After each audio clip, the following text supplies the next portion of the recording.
So good morning, everyone. Exciting to be here with you today to share some of our thoughts about the critical inflection point that we have achieved, we believe today, in the climate conversation for companies. And now if we don't change and reframe the narrative around net zero for corporate climate action today, we are really at risk, at danger of seeing a loss of momentum, credibility, in net zero for companies. I'm Richard Davis, CEO and co-founder of 51 to Carbon Zero, a technology solution which helps organizations unlock the value of net zero in a cost-effective and profitable way. So let's start from a simple fact. Today, the majority of global top companies have got some type of commitment on net zero.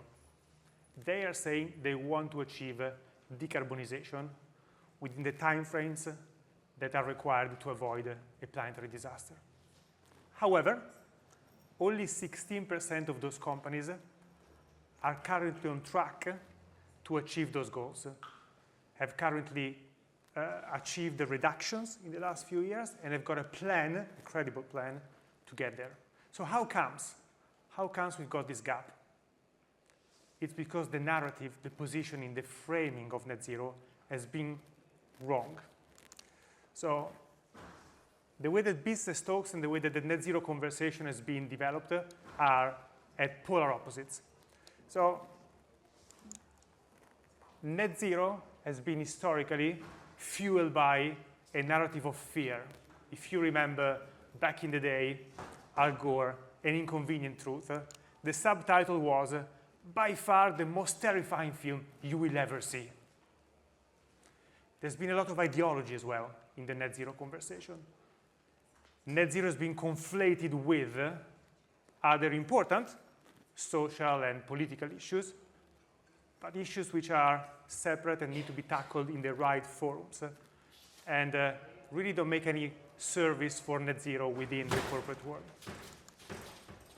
And then a lot of the conversation, unfortunately, has been around regulation and taxation. And all these things, fear, ideology, regulation, these are the antithesis of how businesses think, feel, act, and behave.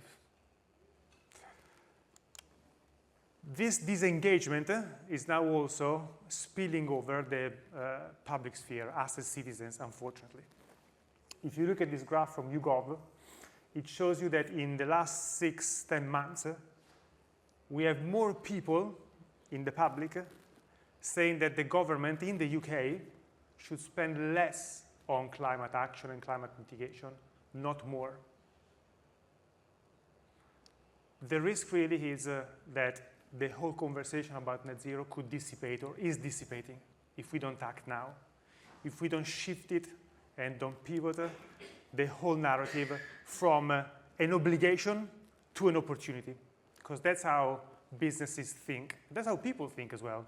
They love vision, opportunity. They like to reimagine. They like to move forward. So what do we need to craft that new narrative? 3 things. We need a new language, which kind of gives you a sense of why we're doing this. We need a new value model. What do we need to achieve with a net zero program in a company? And the new delivery system, how to do it, how to execute. New language. So I kind of touched on this in the intro and the setup of the session. These are just some examples of the new vocabulary that we need. And language is important, of course. We need to shift from the right thing to do to the best thing to do for the business, the economic value of doing this. The whole framing around reducing and reduction, that's, again, at the polar opposite of how businesses think. It's always about improving and growing and optimizing. And at the bottom of this list also, 2050.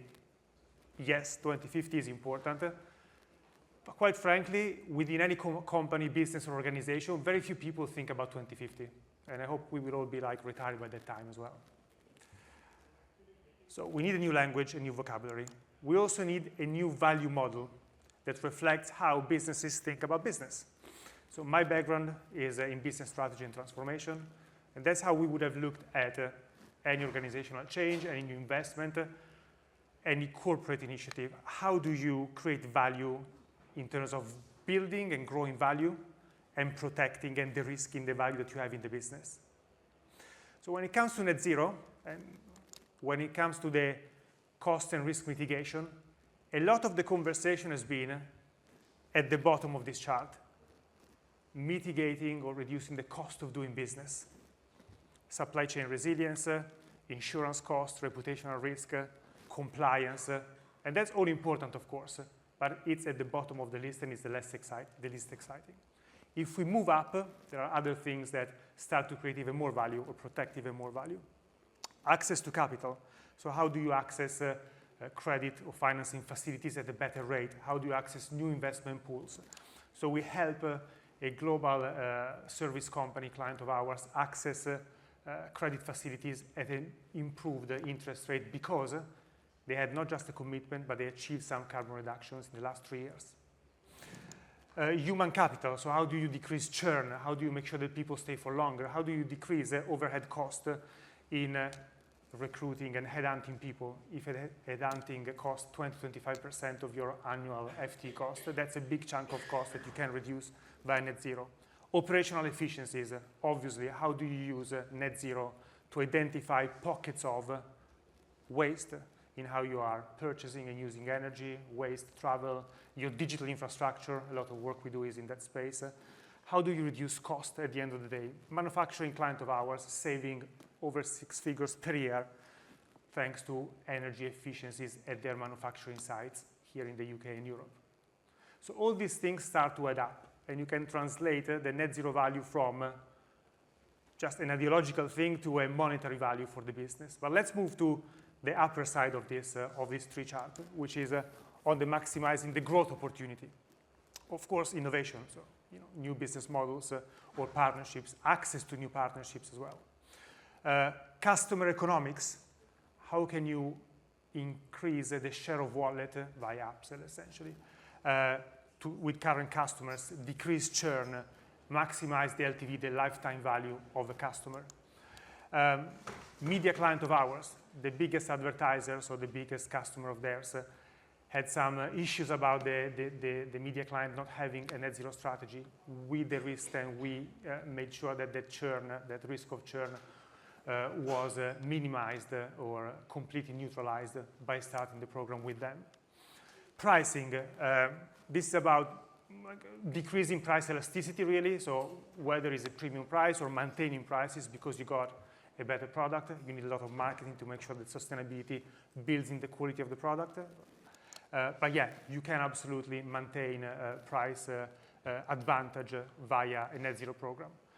And then market share, accessing new verticals, whether it's public or private industries or sectors, new products and service lines, and entering pitches and tenders where procurement are starting to ask for these questions. So client of ours, tech client, they lost or they couldn't enter a couple of RFIs in the previous year. Now, thanks to the net zero program, 100% entry success in RFIs. Ad tech client of ours, ad tech is that beautiful infrastructure behind the buying and servicing of digital ads on your devices. Very complex infrastructure and a lot of carbon via electricity and AI. They launched a new green product line, and this has been doing wonders for them in the last couple of years, a North American client, interestingly. So that's how we look at a net zero program. Of course, there is scope 1, 2, and 3 carbon emissions in the background, but this is the front end that we use with clients. And that shifts the conversation with the different stakeholders at the business. CFOs, CEOs, CMOs, etc. So we talked about a new language or new vocabulary. We talked about the new value model. The third piece is about a new delivery system. So how do you make sure that the execution of the program, that you now know what value wants to create, how you make sure that the execution is fast, cost, and time efficient? How do you use technology to minimize the time you spend on carbon administration to maximize the time you spend on net zero value? And this is what we have built at 51 to Carbon Zero. Hi, and welcome to the 51 to Carbon Zero platform. Let me show you how we have reimagined how companies can set, accelerate, and achieve net zero. The platform is ready to aggregate any business data into a single, easy-to-use database.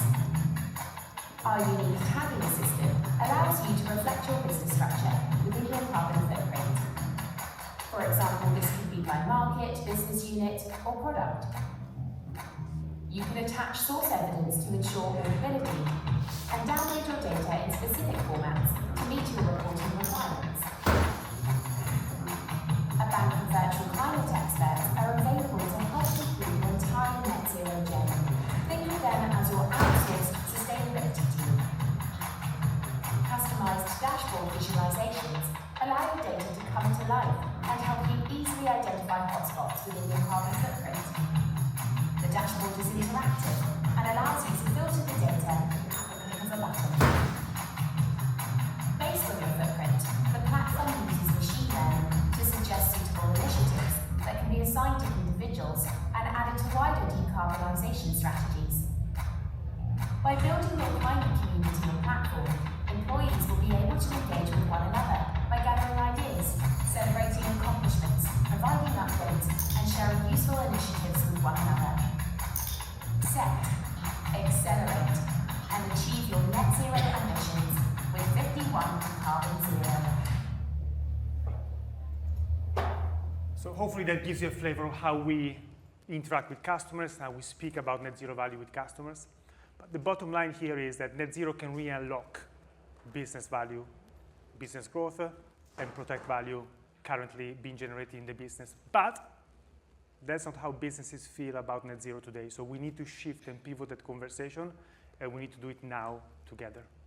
Thank you.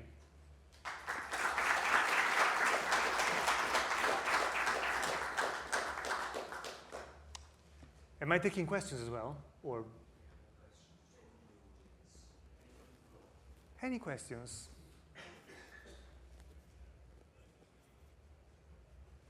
Yes.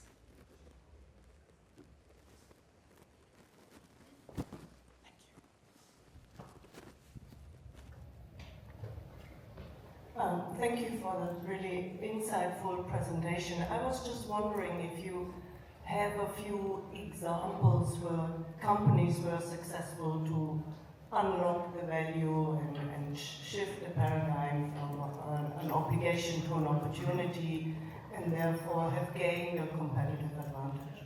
Sure, so I was hoping I gave you some examples there, but I can give you a few more. Another technology client of ours, Spanish client, they churn a lot of data via their cloud facilities. We've been able, via optimization, to reduce those cloud emissions, hence the cloud cost attached to it, 33% by optimizing the data connectors, essentially. So that's one part, which is the cost efficiency. On the product line, the growth side, I mentioned this other client of ours. They built a green advertising package, essentially. They pull together a set of publishers which have got specific ways to deliver advertising, which is lower carbon, and package that into a green PMP, is called in technical terms, for advertisers to choose from, which comes at a premium price as well. So there are multiple things. I think people are doing this in pockets. I've not seen yet, and we're working on that to do it holistically, if that's the question. And that will be it's like the next step of the journey.